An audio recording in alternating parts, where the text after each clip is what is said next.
Assalamualaikum warahmatullahi wabarakatuh. Perkenalkan, nama saya Grisalia Omega dari kelas 12 3A18 dengan NIM 1222073. Di sini saya akan mempresentasikan hasil tugas saya dengan tema kota dan pemukiman yang berkelanjutan. Dari tema tersebut, saya mengambil judul transformasi menuju pemukiman yang berkelanjutan. Apa itu pemukiman yang berkelanjutan? Pemukiman yang berkelanjutan adalah pemukiman dengan konsep yang mencakup berbagai aspek, di antaranya yaitu lingkungan, sosial, dan ekonomi. Untuk mencapai pemukiman yang berkelanjutan, kita harus menjadikan kota dan pemukiman yang inklusif, aman, tangguh, dan berkelanjutan, di mana hal ini sesuai dengan tujuan SDGs. Dan hal ini juga bertujuan untuk dapat menciptakan pemukiman yang memenuhi kebutuhan penduduk atau masyarakat di masa sekarang tanpa mengorbankan generasi mendatang untuk memenuhi kebutuhan mereka. Lalu apa saja sih yang harus kita lakukan untuk mencapai transformasi ini? Yang pertama yaitu penerapan efisiensi energi dan penggunaan sumber daya energi terbarukan. Seperti yang kita tahu teman-teman, bahwa energi itu merupakan sumber daya yang paling penting untuk kehidupan sehari-hari. Salah satunya yaitu transportasi. Dengan memilih transportasi umum yang ramah lingkungan dan hemat energi, ini bisa menjadi solusi untuk mengurangi penggunaan kendaraan pribadi, sehingga dapat mengurangi polusi dan juga kemacetan. Kemudian yang kedua yaitu menggunakan panel surya dan turbin angin. Panel surya dan turbin angin ini merupakan sama-sama menghasilkan energi listrik. Panel surya ini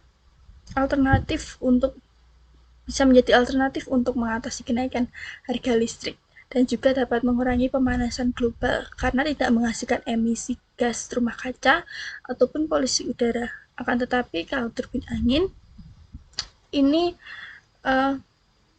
menghasilkan energi listrik apabila penggunaannya lebih dari satu turbin angin. Jadi harus ada lebih dari satu turbin angin untuk dapat menghasilkan energi listrik itu. Dan pembangunan turbin angin pun ini juga cukup rumit. Kemudian yang ketiga yaitu meningkatkan insulasi. Apa itu insulasi? Insulasi adalah proses penyekatan atau penghambatan untuk mencegah perpindahan arus listrik, panas, bunyi, dan sebagainya. Insulasi ini dapat mempertahankan suhu dalam rumah tetap stabil. Jadi, apabila suhu di luar rumah panas ataupun dingin, tapi di dalam rumah itu tetap stabil.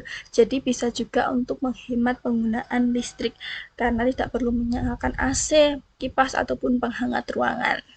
Gitu ya.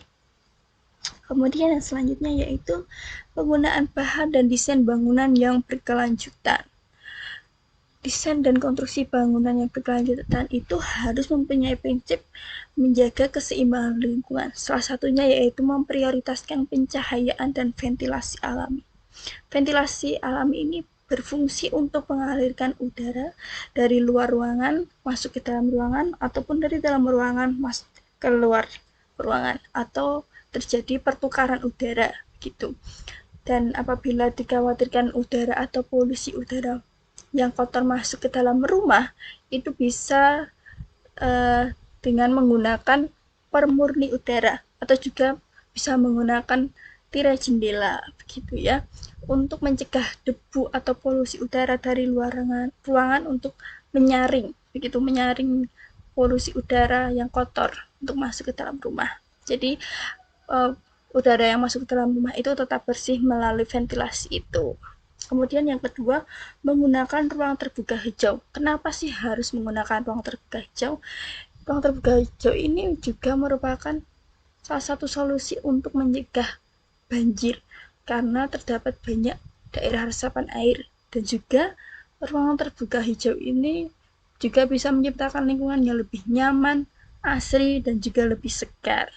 Kemudian yang ketiga yaitu ada pengelolaan sampah atau limbah yang efisien dan inovatif.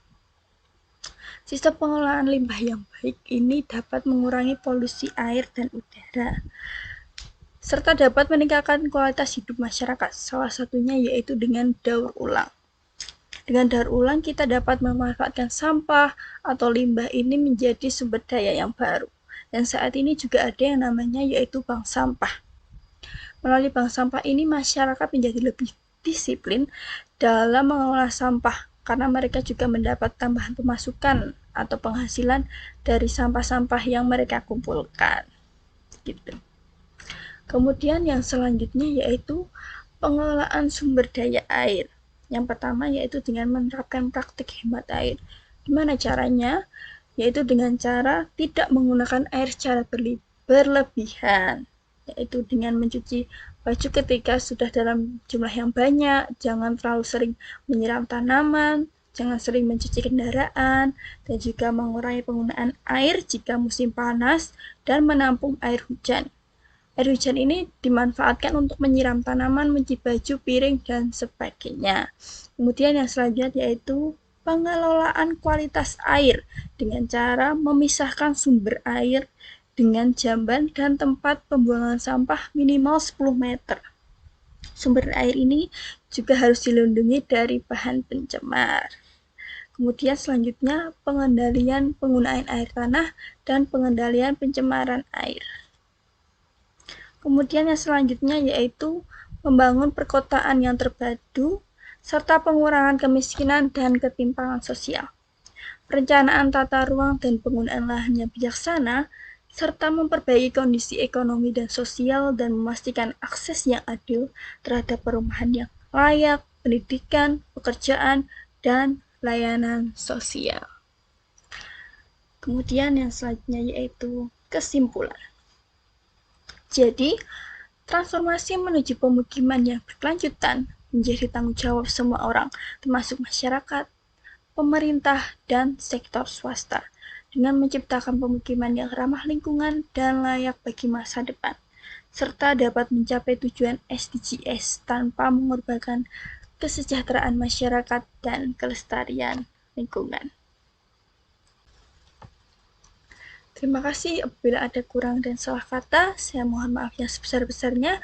Wassalamualaikum warahmatullahi wabarakatuh.